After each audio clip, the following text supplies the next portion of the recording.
లో కన్ని విని ఎరుగని రీతిలో మరి విజయం సాధించింది అక్కడ. దానికోసం భారతీయ జనతా పార్టీ ప్రతి ఒక్క కార్యకర్తకి, నాయకులకి, అదేవిధంగా నరేంద్ర మోదీ గారికి ప్రత్యేకించి జేపీ నడ్డా గారికి కృషి చేసిన ప్రతి ఒక్కరికి కూడా, అందరికి కూడా పేరు పేరున నమస్కారాలు తెలియజేస్తూ, ధన్యవాదాలు తెలియజేస్తూ, కృతజ్ఞతలు తెలియజేస్తున్నాను. ఈ రోజున ఏదైతే ఫార్ములాలు కొన్ని మన జూబ్లీస్ లో కావచ్చు, అంతకుముందు తెలంగాణ సాధారణ ఎన్నికల్లో కావచ్చు, ఆ ఫార్ములాలన్నీ కూడా ఈరోజు బీహార్లో కాంగ్రెస్ కి ఉపయోగపడలేదు.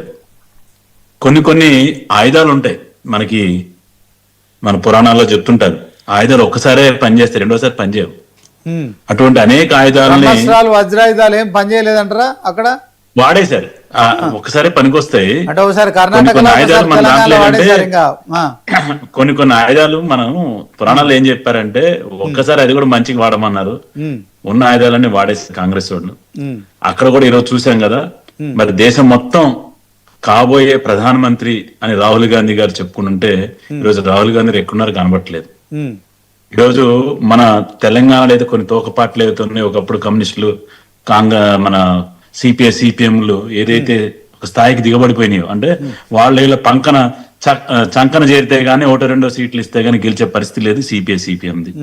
అదే పరిస్థితి ఈ రోజు కాంగ్రెస్ అక్కడ బీహార్ లో వచ్చేసింది.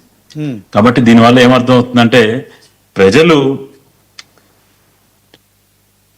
టైం చూసి కర్రు కాల్చి వాత పెడతారని ఈరోజు అర్థమైంది. ఓకే, భారతీయ జనతా పార్టీ గారు కేవలం 2015లో 2014 నరేంద్ర మోదీ గారు ఈ దేశాన్ని పరిపాలించడం మొదలుపెట్టారు. 2015లో అక్కడ ఒకసారి ఆర్జేడీ పార్టీ గెలిచింది. ఇంకా ఆ తర్వాత అటో ఇటో సంఖ్యలు తగ్గించుకోవటము, నితీష్ కుమార్ గారితో ఒకసారి అటు ఒకసారి ఇటు. తర్వాత ఈ రోజున నితీష్ కుమార్ గారు అర్థమైంది, భవిష్యత్తులో ఏదైనా ప్రజలకి ఏమైనా చేయాలి అన్నా, చిరస్మరణీయంగా ఉండాలన్నా అది భారతీయ జనతా పార్టీ జత కట్టితేనే.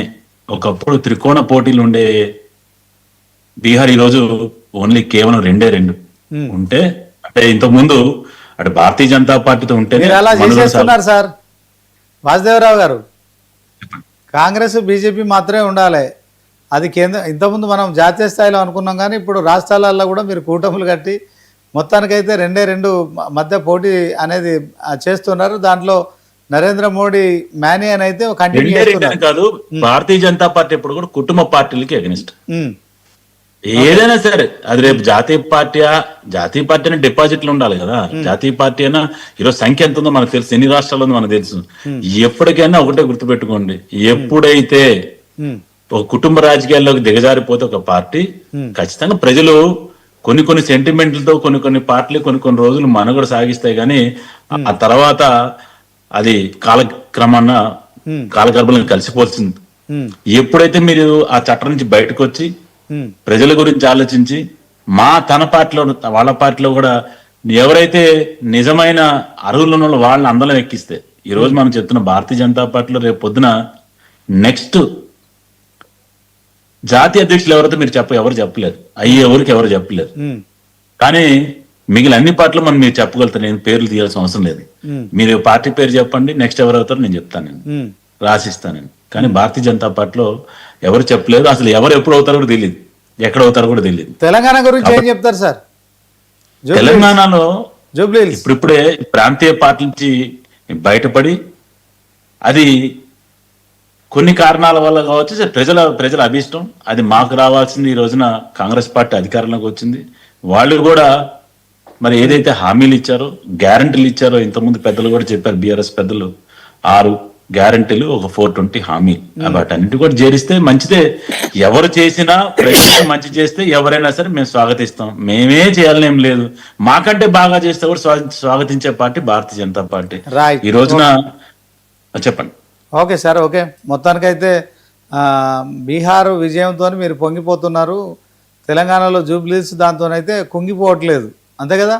ఇంకోసం అవసరం ఉంది. అక్కడ మేము ఇప్పుడు జూబ్లీస్ ఎప్పుడు కూడా మా సీట్ కాదు, అది మేము ఇంతకుముందు గెలిచింది కాదు.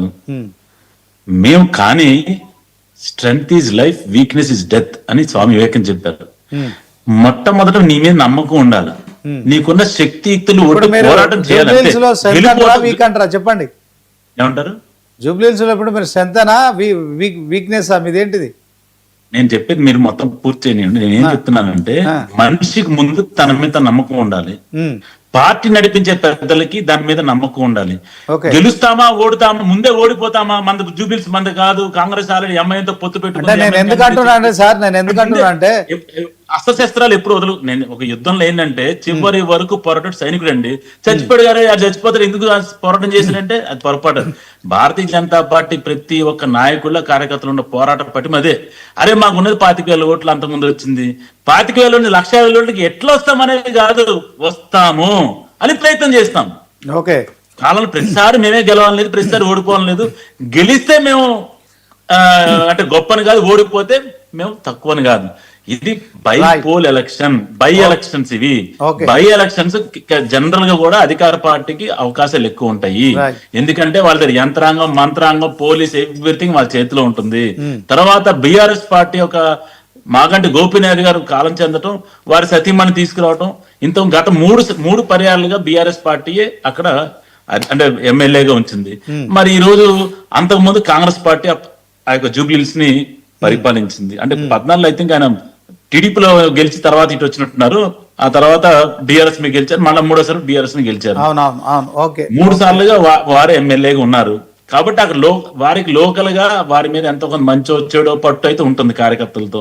నిన్నటిదాకా 2 సంవత్సరాల క్రితం బిఆర్ఎస్ పార్టీ పరిపాలించింది అక్కడ, అంటే ఈ రాష్ట్రాన్ని పరిపాలించింది. కాబట్టి ఓడిపోతామని ఎప్పుడైతే మన మనసులో వచ్చిందో ఆ రోజే మనం ఓడిపోయినట్టు. ముందు మనమే నమ్మకం ఉండి పోరాటం చేయాల్సింది యోధుడిగా మేము పోరాటం చేశాము. ఎన్ని ఓట్లు వచ్చాయని కాదు, ఈ రోజు మా ప్రతి ఒక్కరు కూడా భారతీయ జనతా పార్టీ ప్రతి నాయకుడు కూడా పనిచేయటం జరిగింది. గెలిపోవటానికి సంబంధం లేదు. ఇప్పుడు ఏదైతే మేము పనిచేసామో, ఇప్పుడు ఏదైతే మేము ఇంటింటికి తిరిగామో, ఏదైతే ప్రతి ఒక్క వ్యక్తిని కలిసామో, ఇవన్నీ కూడా వచ్చే సాధారణ ఎన్నికల్లో మాకు పనిచేస్తాయి. ఈ రోజు ఓటు అయిపోవచ్చు వాళ్ళు, కానీ ఓటు వేసేది నెక్స్ట్ సాధారణ ఎన్నికల్లో జూబ్లీహిల్స్ కాదు, ఇక్కడ 119 లేదా 153 ఏదైతే కొత్త అసెంబ్లీలు వస్తాయో వచ్చే ఎన్నికల్లో మాత్రం భారతీయ జనతా పార్టీ ఖచ్చితంగా ఓట్లు వస్తాయి. అక్కడ గెలుస్తాము, ప్రభుత్వాన్ని ఏర్పాటు చేస్తాం. రైట్. Thank you Charan.